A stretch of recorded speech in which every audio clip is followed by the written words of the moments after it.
What's up, everybody? Welcome back to the College Loop Podcast, episode 79 of the College Loop Podcast. And fun fact before we get started, Daniel, you are 3 subs away as we were recording this from having the dance on TikTok. So how are you feeling about that?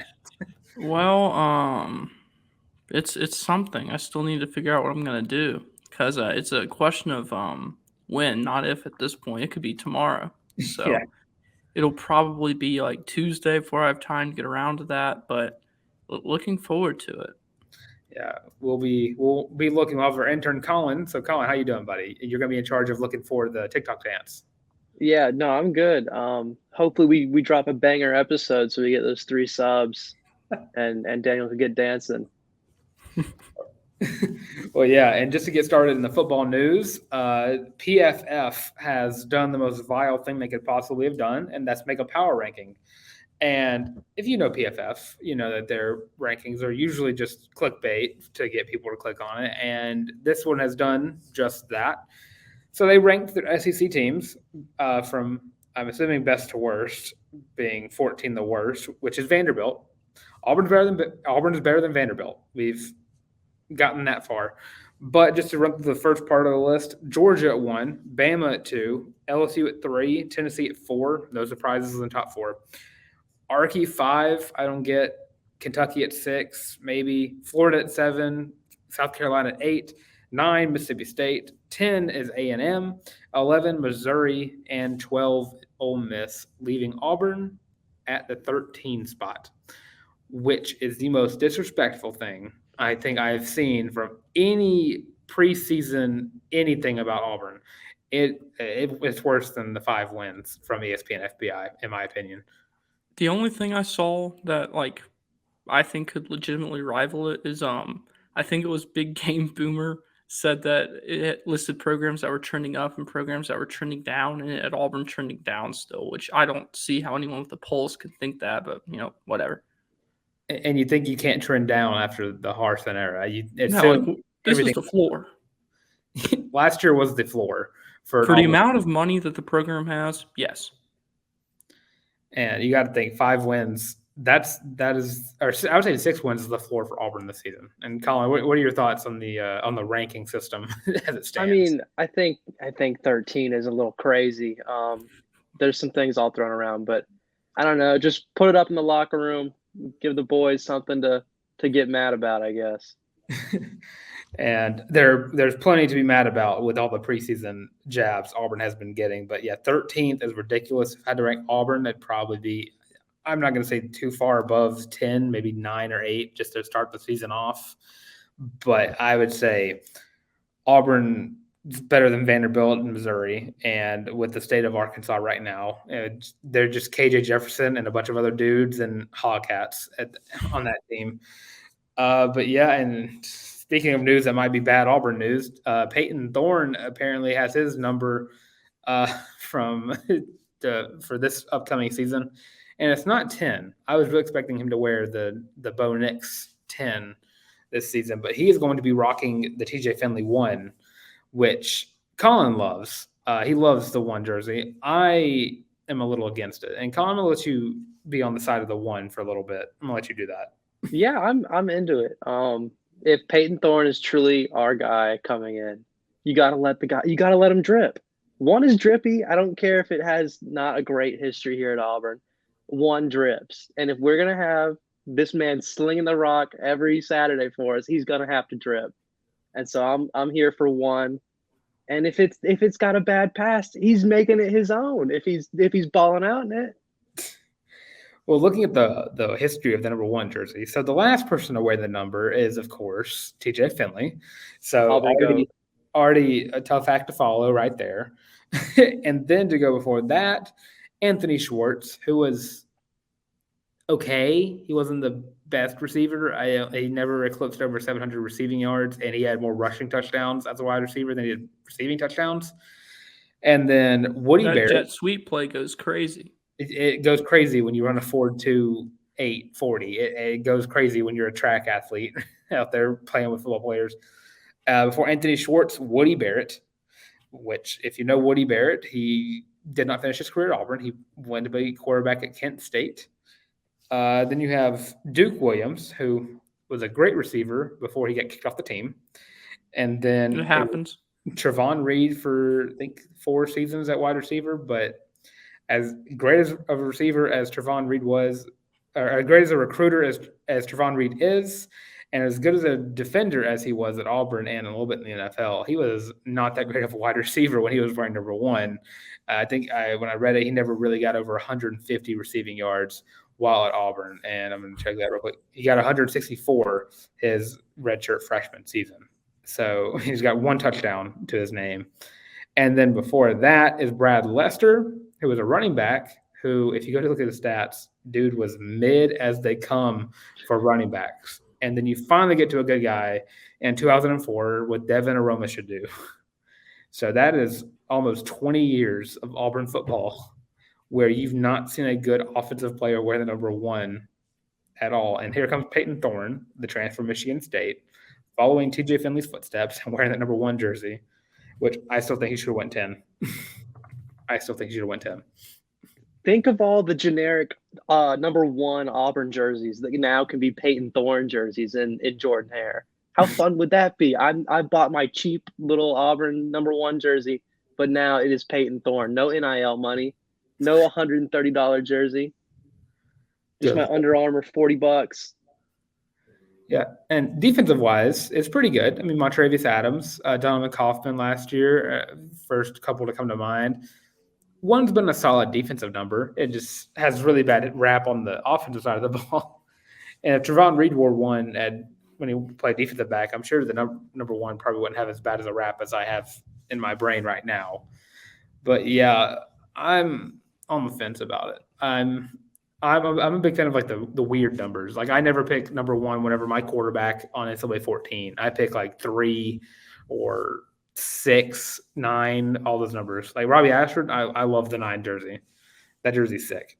Number 9 is a great number for a quarterback, isn't it, Dylan? I'm so glad to hear you say that. Unless it's in the NFL. The NFL, I don't really care for the number 9. But Auburn 9 is good, especially for quarterbacks without noodle arms like there were in New Orleans for a few years now up there. But if we go into recruiting, we got some recruits that are throwing Auburn around in their mentions. 4-star defensive line LJ McCray has listed Auburn in his top 5, which joins Georgia, Miami, Florida, and Florida State for the defensive lineman out of Mainland High School in Daytona Beach, Florida, due to 6'6", 260. I just want to say the fact that Hugh Freeze is going right into where Hurricane, Seminole, and Gator territory all collide and is competing for this guy is huge, man. This is huge for the program. And it's really just shows how far he's already gone. Because a year ago, there's no chance in hell Auburn wins this recruiting battle. Yeah, and don't forget, he's also going into Golden Knight territory because the UCF is a 12 team. Right. So you got to throw them in there as well. And the last bit of news for recruiting, Kahlil House, 3-star offensive guard, is committing this week. The 30th is what? Is that Friday? That is Friday. Friday.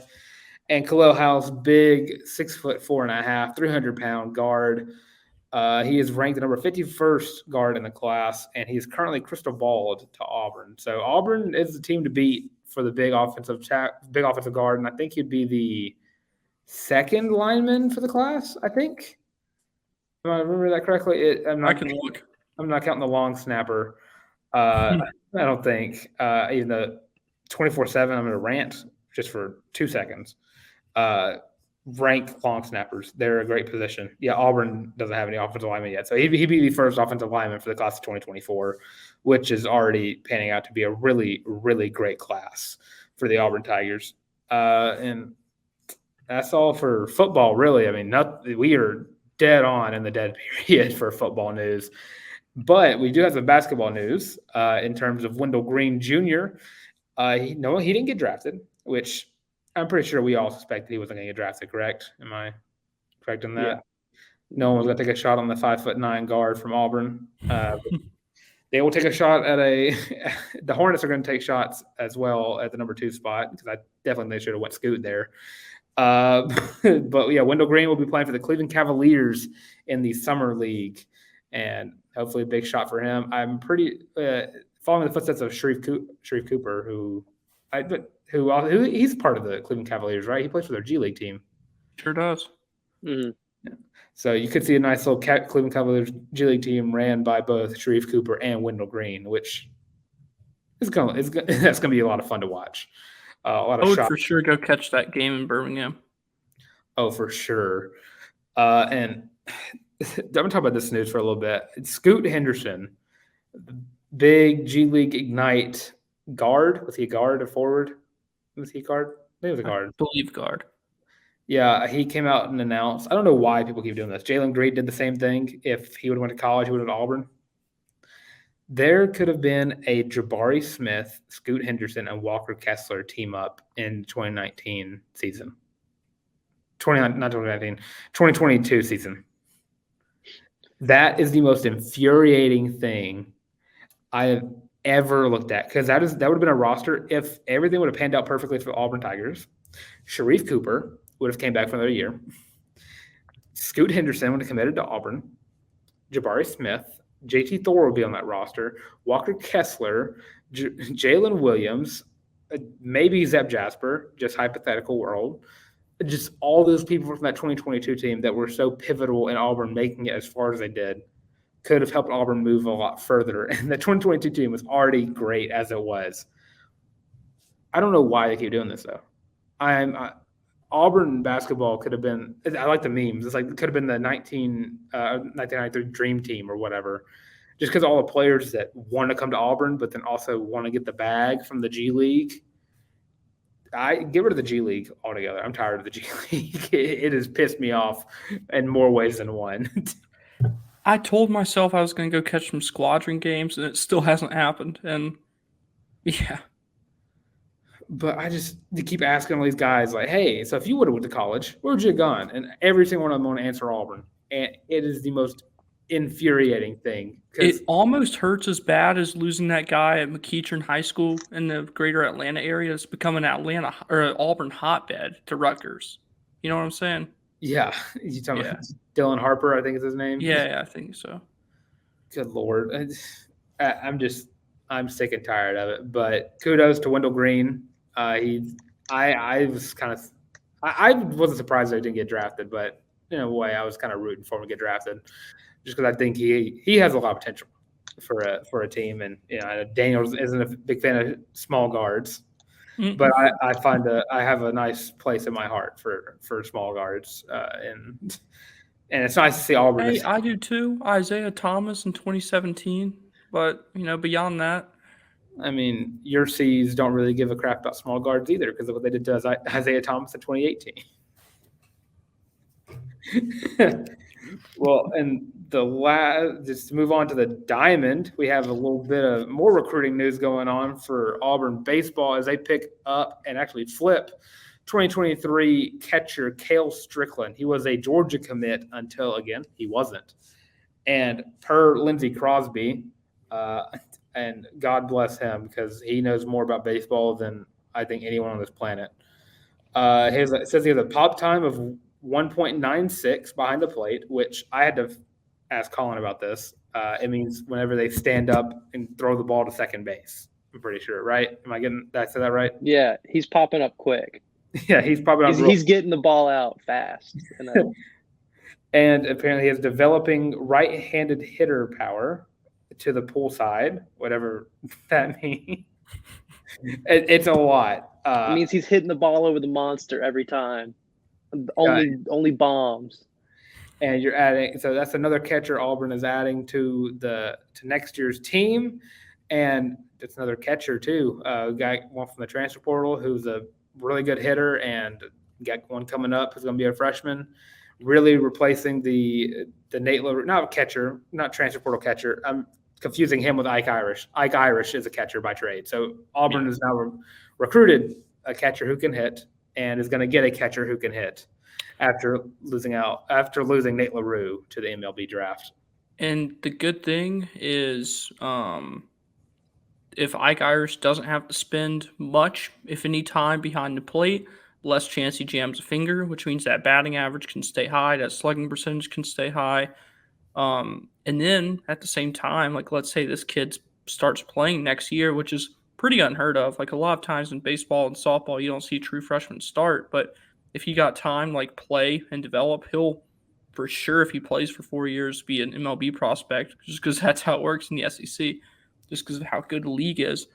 So I think this is a win-win. Another huge pickup for Butch and the boys. Yeah, and again, you're replacing Nate LaRue's.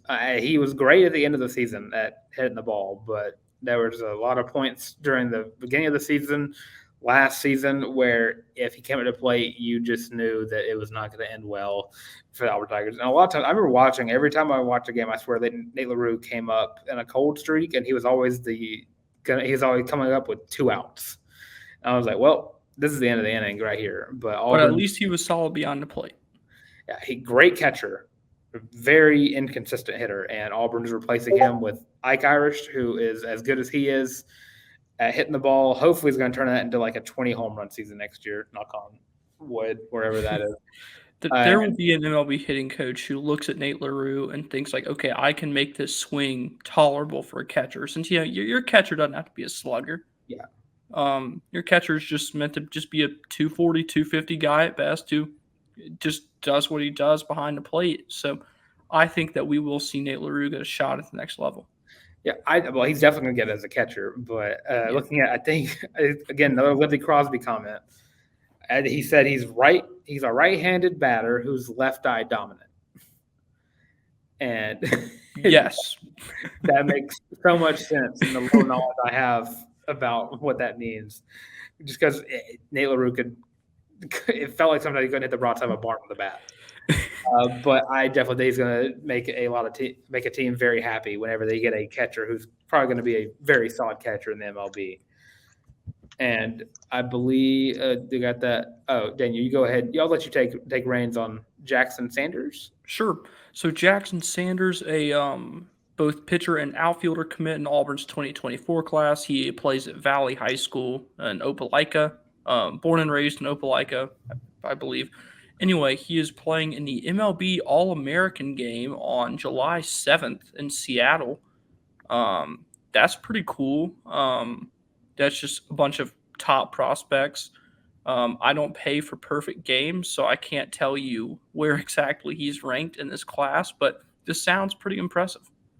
And a great recruiting pitch as well. Like, hey, we have a guy that's going to come here who's going to be looked at by a bunch of MLB scouts. And hopefully, I don't think – does the MLB have like a G League, or is it just the minors? Just the minors. I mean, the closest thing to a G League would be AAA.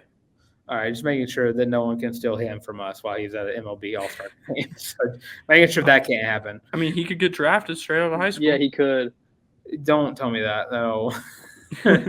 I don't need any more Scoot Hendersons or Jalen Greens in my lifetime. That's enough pain and sorrow as an Auburn fan. And just to wrap up the other side of the diamond, Auburn picked up yet another transfer, another catcher as well. And I believe I forgot to look this up. Aspen Godwin has graduated, correct? I believe so. So this is the back-to-back catchers. And I actually have the rankings from, I think it's college softball something. Auburn now has with Anna Wohlers, the number 2 catcher in the portal, and with now Amelia Lech, the number 4 catcher in the country, coming from Maryland. And looking at her stats, she can hit. Read this from a tweet. She had a career year in 2023, batted a .285 with 11 doubles, 16 home runs, and 47 RBI. Scored 28 runs. She also posted a .989 fielding percentage. So 2 very solid catchers to come in for the Tigers. And I think Amelia was listed as it was like catcher / like, I'm trying to remember what it was. Daniel, I'm going to let you rant while I look this up. I'm going to let you go at it. How about Amelia Lech? All right. Amelia Lech, former Terrapin. A terrapin is a type of turtle, and Maryland is in the ACC. Right, I got it. Okay. Maryland is in the Big Ten, by the way. Utility is the other catcher / utility is what it is. I presume maybe infield. I think Yeah. Annabelle Weidra was probably a utility player because she played third base and pitcher, if I'm correct in my knowledge of what a utility means. If you're an MLB fan, think David Freese. Just plays everywhere on the diamond, except catcher or pitcher, but everywhere else. Yeah, and Auburn's got a few holes to fill up in both the outfield and the infield with the exit of a lot of players in the transfer portal.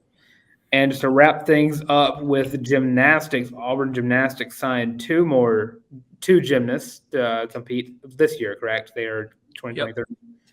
Yep. And yeah, Daniel, you go and take the floor on this one. I'm not the biggest insider on gymnastics recruiting. All right, so the new additions are Madeline Crow and Lila Smith. This information comes from an article I wrote today for Auburn Wire, so I'm just going to read what I wrote. Crow is a former Georgia Bulldog coming to Auburn as a sophomore. She's a native of Williamson, Georgia, with notable accomplishments such as qualifying for the USAG Level 10 Development Program, national championships, and being the first female at her high school to bring home a state title in gymnastics. And this is what Jeff Graba had to say on her. And I quote, "We are so excited to have Madeline join the Auburn Gymnastics family. She brings a wealth of experience with her and has been successful at nearly all levels of our sport. Having experience in the SEC is also going to be very beneficial as we are looking to build our team depth on all events. Even though Madeline is best known for her beam proficiency, she should add needed depth on all events." And then as far as Lila Smith is a junior and a former Kentucky Wildcat. She is from Atlanta, Georgia, and competed at the same gym as Crow, Georgia Elite. So there's already some chemistry there as they've competed together before. She also was a USAG Level 10 Development Program National Championship qualifier and won state titles on beam and in the all-around. And Jeff Graba had this to say on her, and I quote, "We are eager to have Lila join our program as she is coming off a very successful run with another successful program." Okay. About Kentucky, not her. Her experience in the SEC will help our young team. We will be looking to their teammates with experience as we enter this next season. Lila should give us needed depth on all the events early on. Yeah, and picking up two SEC girls as well is huge. And I wonder, is there a school that's out there recruiting in every sport like Auburn is? In the transfer portal? You'd be hard-pressed to find one. Because that's now gymnastics, softball, baseball, football, basketball, all 5 sports just random sports. I don't know when Jeff Graba sleeps. That man is always on the recruiting trail. I feel like it's a weekly basis that Auburn picks up a commit. Well, you pick up 2 girls from the SEC after losing Darian Goborn to the WWE and Suni Lee to the Olympics. So and I think we should definitely do a live coverage of the WWE whenever Darren Goborn makes her big entrance.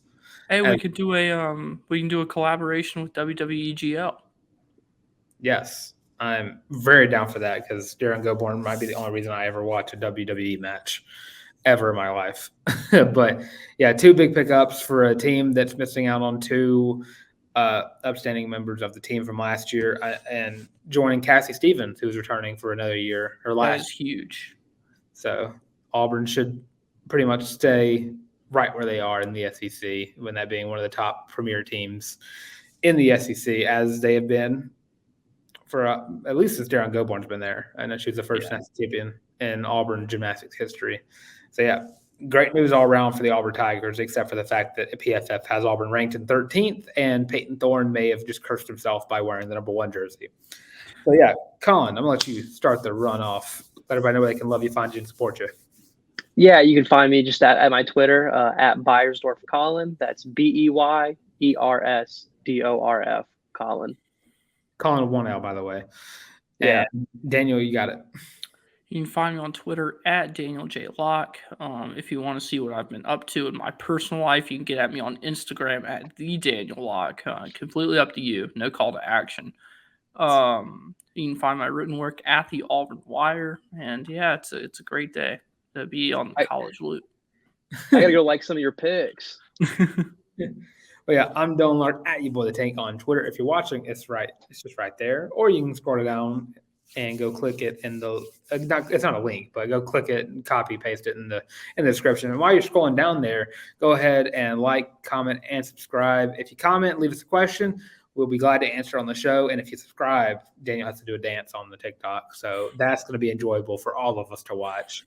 Maybe not so much for Daniel to do. But if you want to follow social media, of course, you have us on TikTok, of course. Here, Facebook, Twitter, Instagram, the works. No MySpace. 1,000 subs don't go to MySpace. And if you want to listen to us, you have us on Spotify, Apple Podcasts, Google Podcasts, and Amazon Music. But yeah, with all that being said, it's been the College Loop Podcast.